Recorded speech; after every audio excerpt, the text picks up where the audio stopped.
Welcome everybody to a new YouTube series, Deliver Us the Moon. The game looks sick. It's based after, loosely, the Earth running out of resources and not being able to basically exist without some sort of energy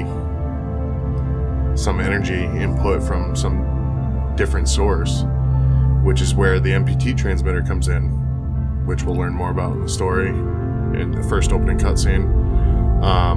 Transmits helium-3 back to Earth as an energy source, and everything went dark. So we are being sent up there to figure it out. So we'll get started here.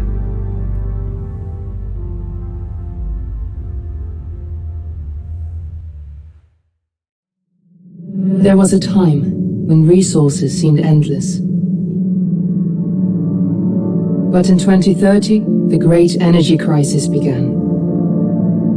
With hardly any resources left on our world, global powers created the World Space Agency to look beyond the Earth for answers. The answer was found in helium-3, a powerful isotope discovered in abundance on the Moon. With it, humanity could satisfy its energy demand for decades to come.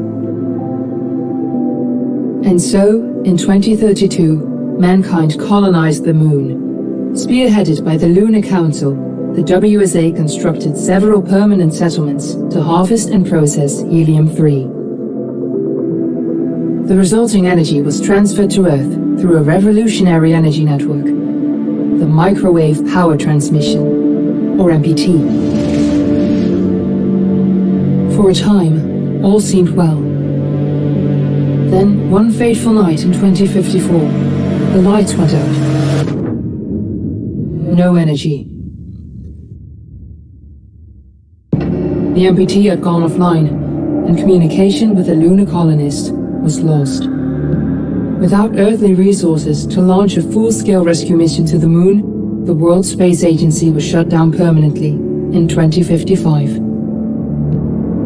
But a small group of former WSA colonists refused to accept humanity's bleak future. Determined to discover the colony's fate and to restore the MPT, they've been preparing their mission in an abandoned desert launch facility. Now, in 2059, they are ready to launch an astronaut to the Moon. What awaits is unknown and unforeseeable, but the mission is clear.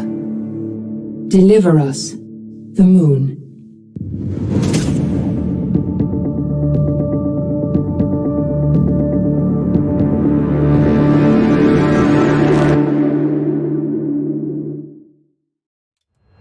Friends and family of the missing lunar colonists gather all around the world tonight in remembrance of the 2054 MPT blackout that resulted in a global power outage and the loss of contact with the lunar colony.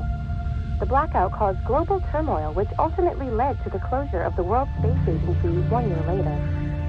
In other news, the recent formation of the largest dust storm on record has prompted climatologists to readjust their forecast of the equatorial desert's growth rate.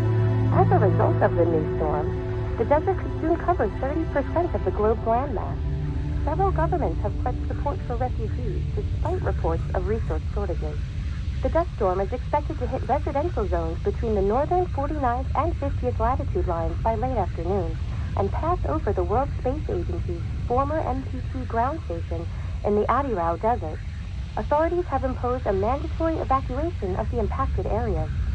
For countries north of the equatorial desert, temperatures are expected to be a mild 46 degrees Celsius.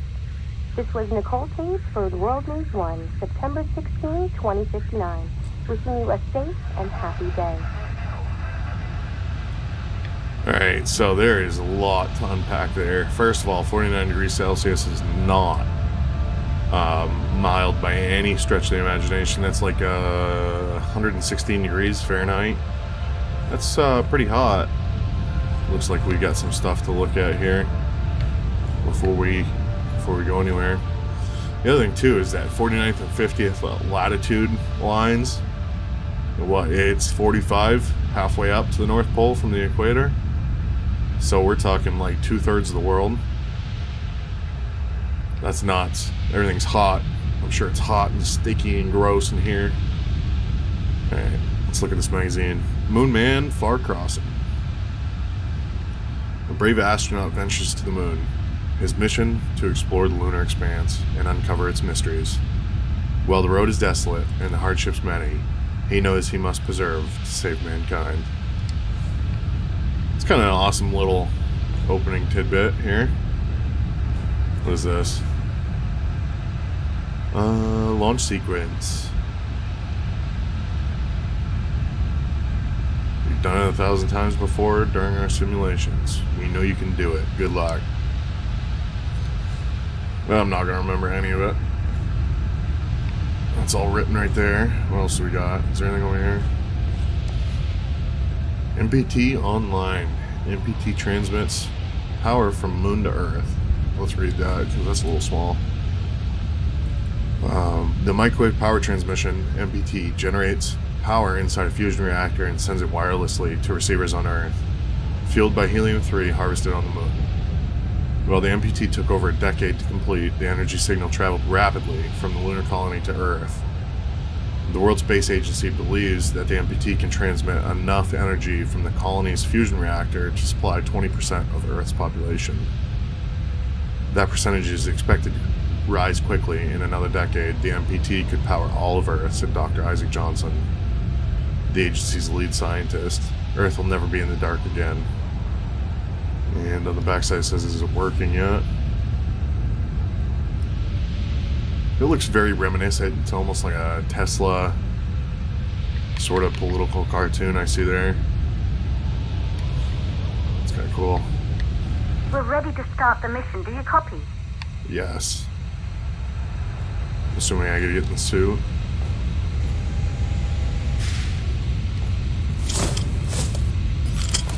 Cool. I get a little Pip-Boy. Ground control to FORTUNA 1, this is Claire. Please confirm radio contact. And apparently we're third person now. Kind of jarring. Radio contact confirmed. Make your way to the launch platform and prime the rocket for liftoff. We have to launch before the dust storm hits. Right. So we got a dust storm coming because that's supposed to go over the original site. There she is, the Taurus 5. It took us 4 years to get her ready for launch. But you need to hurry. The dust storm will hit this area in a few hours. If we don't succeed now, the FORTUNA mission will be over for good. I think that said Feznikov. Oh, what's this? Oh, it's dialogue. Or I guess data entries into my WSA Pip-Boy, I guess. This is the network dish from the MPT.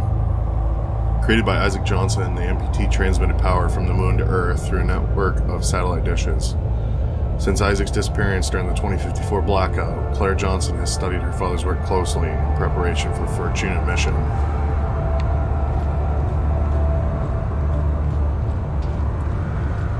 So, oops. Looks like we are essentially the only people left, right? Oh, I'm first person again. Alright, that's jarring. What did that say? Home is where we are together. Claire Johnson. This is Claire's place. MPT, end to the age of wires. Isaac Johnson. Imagine a world free of fossil fuels and pollution. All of our energy needs satisfied in the blink of an eye. A system that can wirelessly transmit energy all over the world and beyond. This is the MPT, the microwave power transmission. In this book, MPT inventor Isaac Johnson discusses what the future might hold for this revolutionary system. Too bad I can't read those books. Oh, we got something else here. Ooh, a mother lost. Elizabeth kept the Johnson family together after her husband, Isaac, assumed the role of the Lunar Council. After her death, Claire took care of her sister Kathy before she was taken to the moon to live with Isaac. Both Isaac and Kathy have not been seen since the blackout. Well, that's sad. Claire was essentially left by herself. What do we got here? Oh. Oh, and that's Kathy, born in 2044. Ooh. That's grim and sad. The dad never came back. Just essentially leaving him up there. It's a massive structure. Oh. Sputnik Monument. Ah, it is. A moment marks the entrance. Or, excuse me, a monument marks the entrance to the Vesnikov Cosmodrome. The facility was abandoned until the Fortuna team made it their base of operations after the blackout and began preparations for humanity's last mission to space. The sign reads, "To the stars." Yeah, that's actually cool. Because, Sputnik was like, I think it was Russia that sent it up, and they were one of the first, or at least the Sputnik was one of the first man-made objects in orbit of the moon. I'm assuming I gotta go here because we're going up.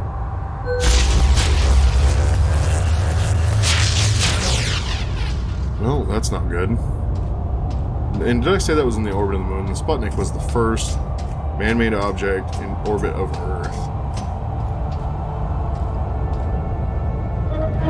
Well, hopefully this will fix it. It looks like it is. Wow. It's like so washed out with sand. This whole entire place.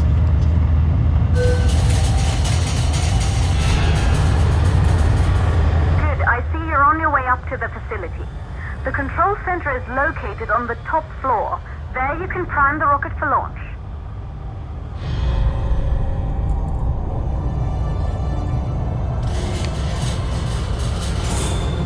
Wow. It's been 5 years since we last received a microwave power transmission from the lunar colony. At first, no one believed it would be possible to transmit energy from the moon back to Earth. But the WSA proved the skeptics wrong. Just like you will, when you get the MPT back online. How do you get energy back when the sky's like that in the first place? That must be some pretty heavy energy. I think it's sprint, right? What's the button? Oh, I guess I hit it. Alright, we got a flashlight. What do we got here? Another Sputnik? Door? What do we got? Keypad with no code. So we're gonna find the code. What's up there? What's that? Why did I click that off? It's a TV screen. Let's see. Oh. 3548. That's all I needed. 3548. Awesome. It's kind of spooky. It's all dark now. What is this? Hey! Not dark anymore. This building once functioned as part of the WSA, but it's been our home for many years now. I still can't believe you'll be leaving here for good soon. The desertification of this whole region won't take long after the storm passes through. What, there's only like 6 people living there? According to that bed? According to those beds? Ooh. Thought I just heard something grumble, but I guess it was the door closing. What do we got here?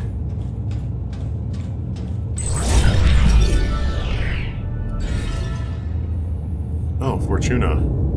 Determined to seek the truth about the 2054 blackout and restore the MPT connection, Maria Gonzalez has raised the Fortuna team from the ashes of the WSA. Since 2055, Maria's team has been secretly working on their mission. It's her desk, I'm assuming. What's that? Huygens Research Facility. In memoriam, Huygens malfunction, 2048.